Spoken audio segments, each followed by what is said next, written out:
Okay, so you want to own a bar. Sounds like the dream, right? Your name on the sign, regulars who know your face, a room that fills up on a Friday night because you built something people actually want to be inside of. You pour a drink that costs you $2 and you sell it for 12. No inventory rotting in a warehouse, no factory floor, just good music, good light, and a tab that keeps running until closing time. That is the version of bar ownership that gets pitched in every follow your passion story you have ever read. What almost none of those stories mention is the piece of paper that has to exist before any of that happens, the piece of paper that in some states costs less than a used car, and in others costs more than the building itself. So before we talk about cocktails, before we talk about vibe, let's talk about the one asset that actually decides whether this business is even possible. Here is the uncomfortable truth about what a bar really is. It is not, at its core, a beverage company. A bar is a license wrapped in a room. The alcohol, the ice machine, the neon sign, the bartender who can make a perfect Negroni blindfolded. None of that means anything without a government-issued permission slip that says you, specifically, are allowed to sell a controlled substance for profit at this specific address.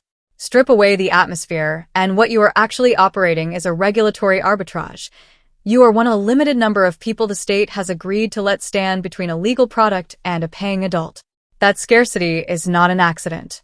It is the entire business model. And scarcity, once you understand how it is engineered, explains almost every strange number you will encounter when you try to price this thing out. In what the industry calls a non-quota state, somewhere like Texas or Nevada or most of the Midwest, a liquor license is issued administratively.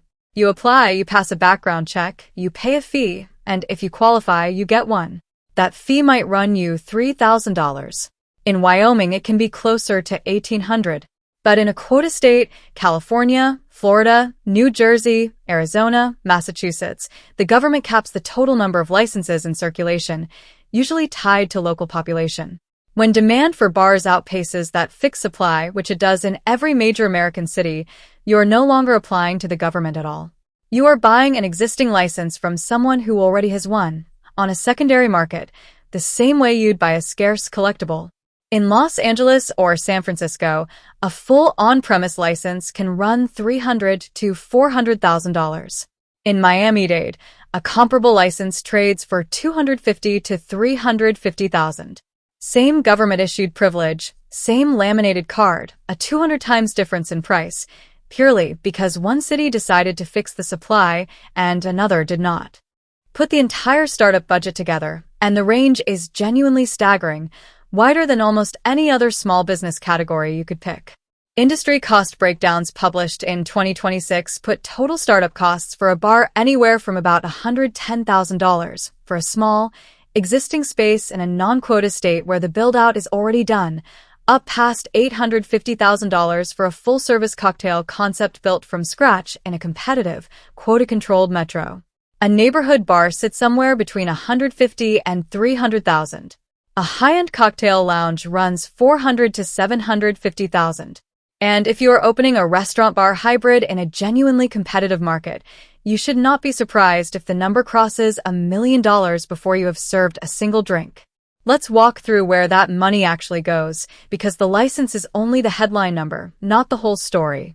Underbar equipment alone, the ice machine, the glass washer, the draft system, the refrigeration, typically runs somewhere between $11,000 and $25,000 for a modest setup. Furniture, lighting, and decor, the part that actually makes a room feel like somewhere people want to spend their Friday night, can run $25,000 to $100,000 or more because in this business, atmosphere is not decoration. Atmosphere is the product. Add construction or remodeling if you are not taking over an existing bar space. Add signage, add a point-of-sale system, add your initial liquor inventory, add insurance, and add the legal fees for an attorney who specializes in liquor licensing in your state, because getting this wrong at the paperwork stage can delay your opening by months. There is one shortcut worth mentioning, because it is how a meaningful share of bar owners actually get in the door. You can take over an existing bar, buy the business rather than build one from zero, and in some cases the liquor license transfers with the sale. Turnkey acquisitions like this can start at $25,000 to $50,000, dramatically lower than a ground-up build, because someone else already absorbed the licensing headache and the build-out cost.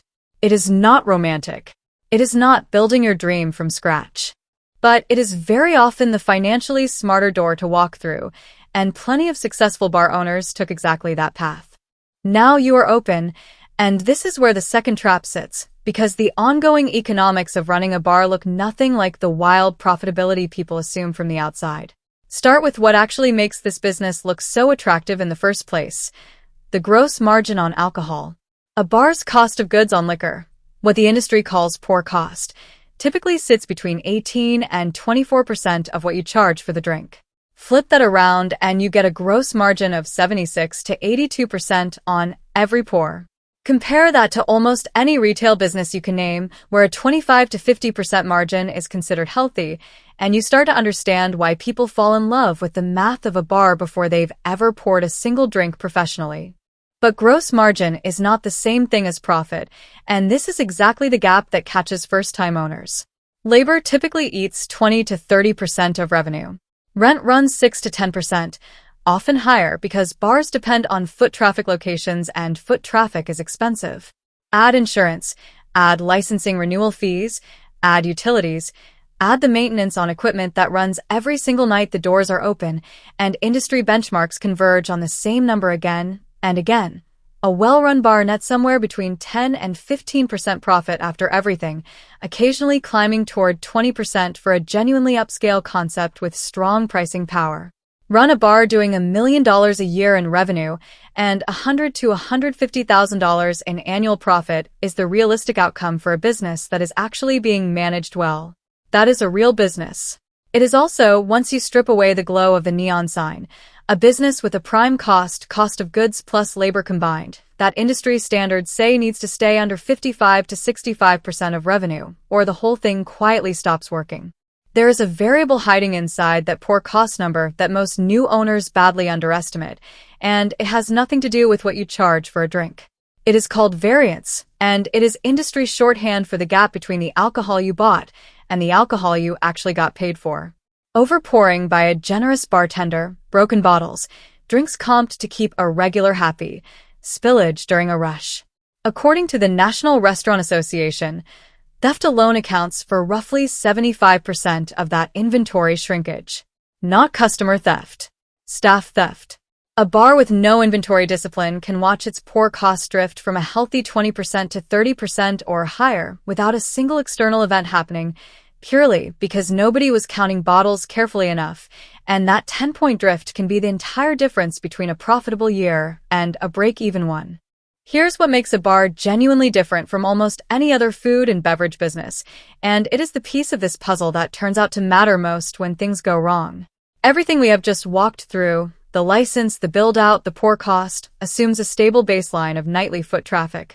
But a bar's revenue is built almost entirely on discretionary spending, on people choosing to go out instead of staying home, on a specific neighborhood staying culturally relevant, on a specific crowd continuing to show up on a specific night of the week.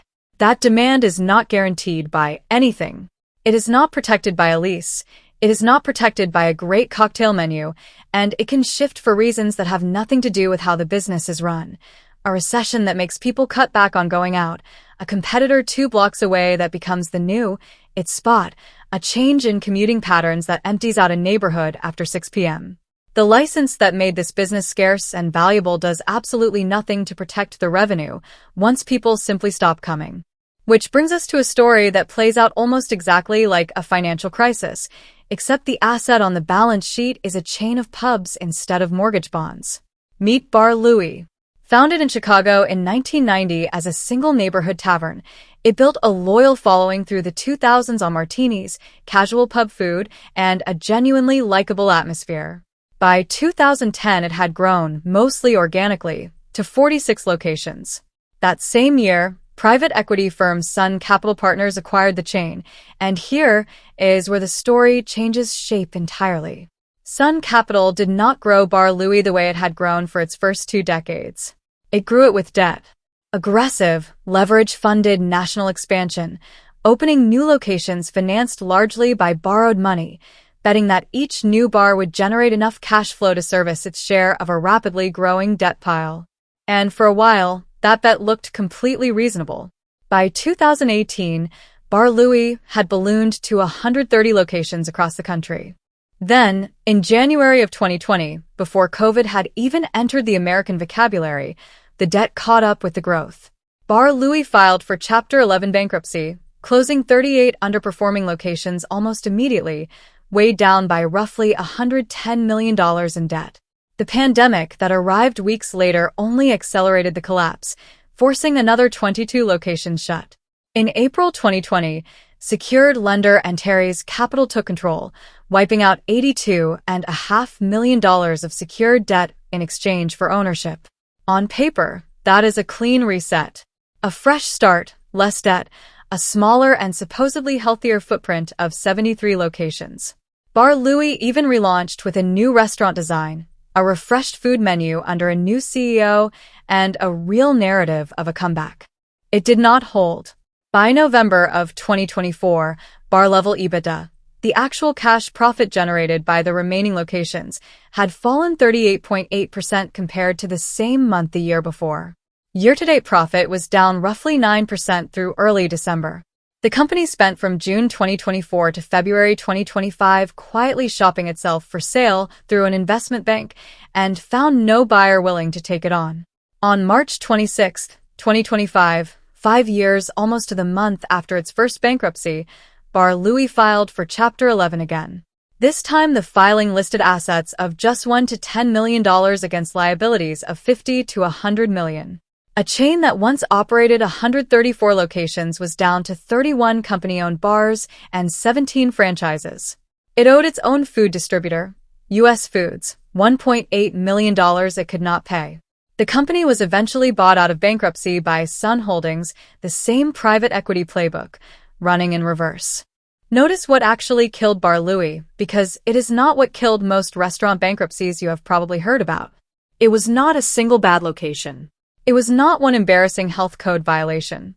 It was leverage layered onto a business whose revenue depends on people wanting to go out for a drink, a form of demand that can soften gradually, quietly, for 2 or 3 years in a row, long before anyone calls it a crisis.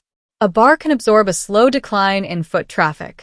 A bar carrying tens of millions of dollars in debt from a private equity-funded expansion cannot, because the debt payment does not shrink when the crowd does. If you think that story is unique to a national chain owned by a private equity firm, consider what happened to Brooklyn Mirage. This was not a struggling neighborhood tavern. It was one of the most celebrated nightclub spaces in America, an open-air venue in East Williamsburg that, since opening in 2017, became a genuine symbol of what a nightlife venue could be, drawing headline electronic acts and packed crowds that made the neighborhood itself more valuable. Its parent company, Avant Gardner, expanded aggressively around that success. And underneath the acclaim, it ran up more than $155 million in debt. In August of 2024, the company that owns Brooklyn Mirage filed for bankruptcy. A year later, the venue was not even permitted to operate, having missed the deadline for required annual safety inspection. By October of 2025, the company was filing for a demolition permit to tear the entire 32,000 square foot space down at an estimated cost of more than $1.5 million. One of nightlife's most celebrated venues of the last decade, reduced to a demolition filing, not because the parties stopped selling out, but because the debt and the compliance obligations behind the scenes had quietly grown larger than the business itself could carry. Put those two stories side by side and a pattern emerges that has nothing to do with taste, trend, or execution. Bar Louie sold pub food and martinis to families and Friday night regulars across the Midwest. Brooklyn Mirage sold a cutting-edge nightlife experience to a crowd that would fly in from other cities to attend. Two completely different customers, two completely different price points, two completely different cultural identities. Both collapsed under debt that had been taken on to fund growth during the good years, debt that assumed the good years would simply continue. Neither collapse was really about the drinks. It was about what happens to a highly leveraged business the moment its revenue growth so much as pauses. Let's be precise about the mechanism here, because this is the part that separates a bar's risk profile from, say, a bakery's. A bakery that borrows money to buy an oven can, in a bad month, sell less bread and still cover its debt payment because the debt was sized against a modest, predictable asset. A bar or a bar chain that borrows money to fund geographic expansion is sizing that debt against a forecast, an assumption that next year's crowd will be at least as large as this year's, in a category of spending, discretionary nightlife. That is among the very first things consumers cut when a recession hits, when interest rates rise, when a competing venue 2 blocks away captures the crowd instead. The debt payment is fixed. The crowd is not. That mismatch is where every one of these collapses actually lives. Let's build the financial model properly, the way you'd want to see it before writing a check for $100,000 of your own money. Say you take over an existing space in a non-quota state, license included, for $150,000 all in.